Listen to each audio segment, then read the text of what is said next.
and thanks for joining me. I'm out for a ride today on my Triumph Scrambler 1200, and I'm just reflecting on some things which I have been reading recently on some online motorcycle forums.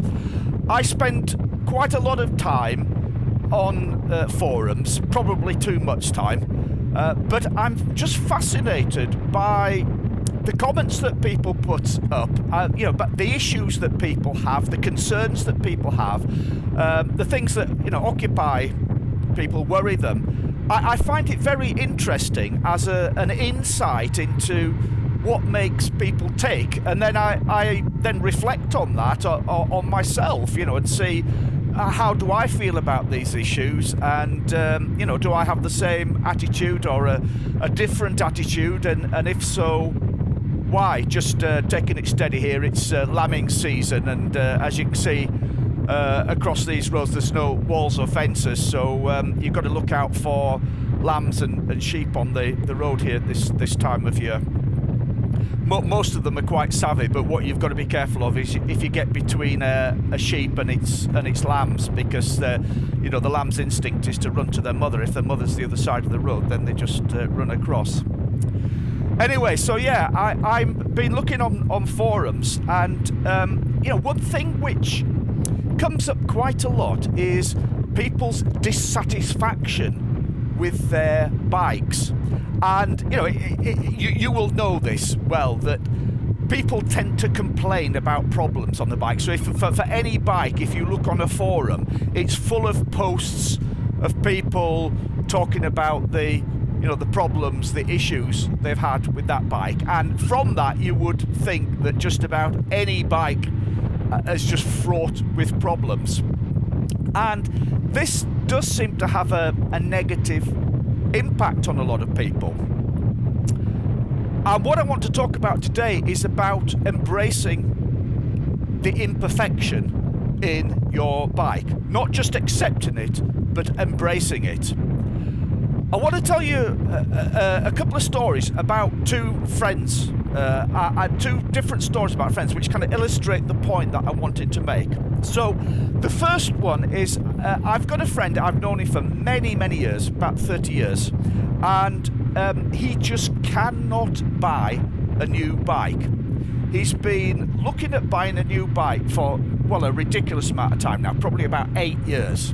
He's riding a very old bike, which he really needs to replace. But every new bike that he looks at and thinks, that might be the right bike for him, he goes online, looks at forums, and just comes up with a list of all the problems of that bike. And then he says, I can't buy one of those, it's got problems with this, that and the other.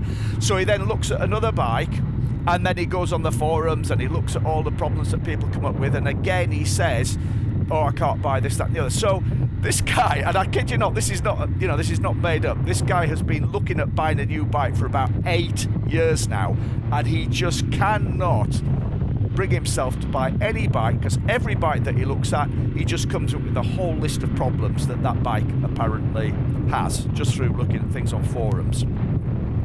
The second example I want to give you is another friend, and now he's the opposite. He's always buying new bikes.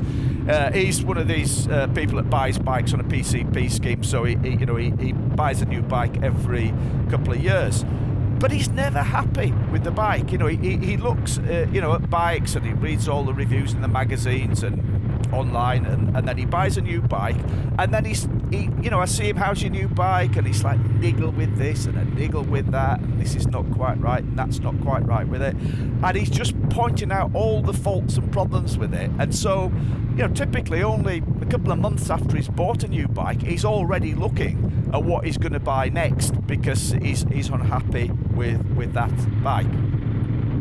So, two extreme examples, but you may be able to recognise yourself in those, or you may certainly recognise somebody you know in those examples, and there's certain elements of it, I think, that are true for all of us. I certainly, can recognise elements of that in myself, and that's why I want to talk about this.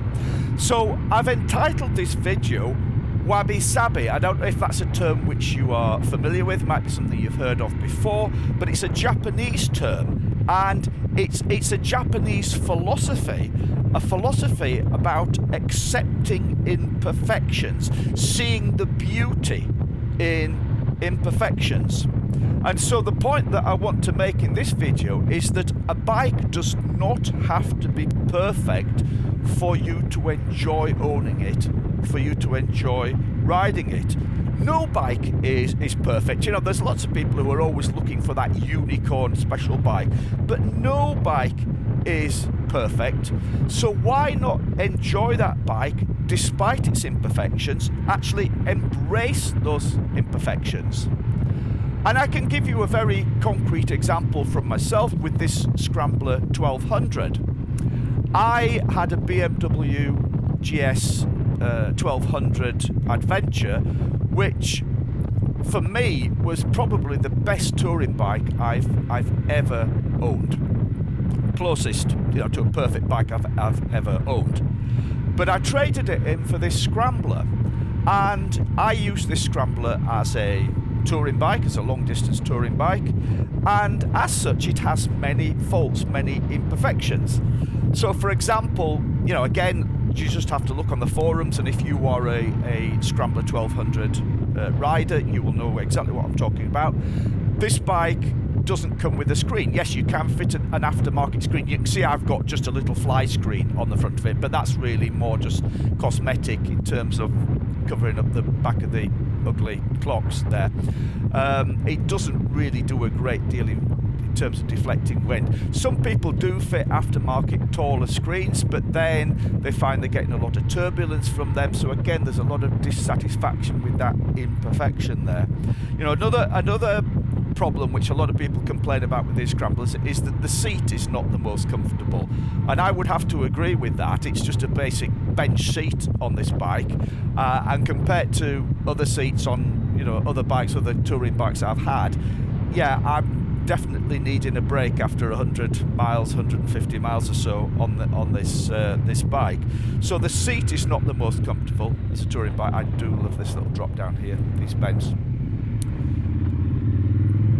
Another issue with the Scrambler as a touring bike is because of the high exhaust on the right hand side, it's difficult fitting panniers. You can get pannier racks that fit around the exhaust, but then I find that on the right hand side the pannier sticks out quite a long way.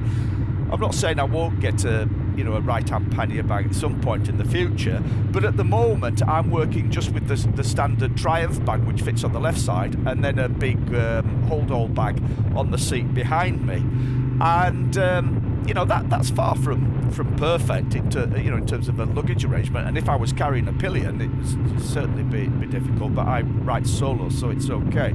So the point I'm trying to make is this Scrambler is far from perfect as a long distance touring bike.